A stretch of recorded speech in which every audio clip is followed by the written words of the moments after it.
Wala sa sarili ang ating bebo. Nakalimutan ang susi sa loob ng motor. Wala din tayong towel. Ano ba? Yo, what's up guys, no? Daily walk na naman. Ang mga lutang. Hindi, ano na kasi, Friday na. Friday na, ubos na yung mga brain cells namin eh. Hintik pa namin hindi mabuksan yung motor. Naiwan yung susi dun sa loob. Gagi. Let's go, go, go. Yung guys, oh, nadaan na naman namin yung lugaw. Ang bango. Ano ba yan? Talaga may mga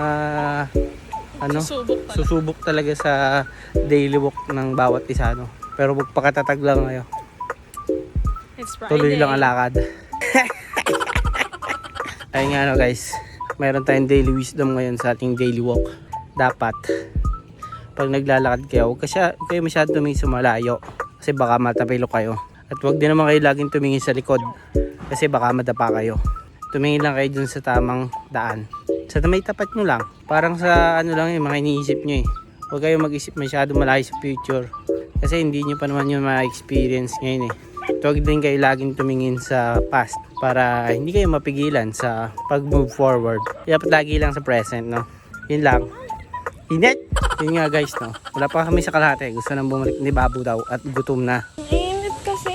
Ang init. Pagod na ako. Ito nga 1/4. Gusto mo na agad bumalik. Sabi mo nga 1/4 na to. 1/4 ba to? Siya, 1/4 pa nga lang. Gusto mo na agad bumalik. Dapat, chill ka lang. Tama yun, no? Chill lang. Nangyari? Pagod na ako. Kalahati na, oh, malapit na. Tara na. Kanti na lang. Power of love. Gutom na daw si Babu eh. Kailangan namin magpakatatag para matapos ang daily walk na ito.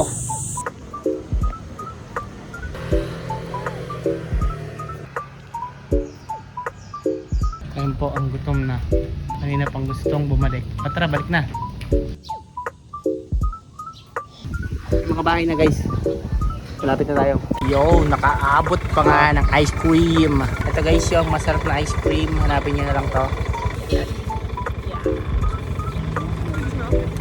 Ayun nga guys, no, touchdown na ulit dito sa ating daily walk. Yo, samahan nyo kami sa mga susunod pa daily walk. Paalam. Uy, ano yun? Maru. Yes.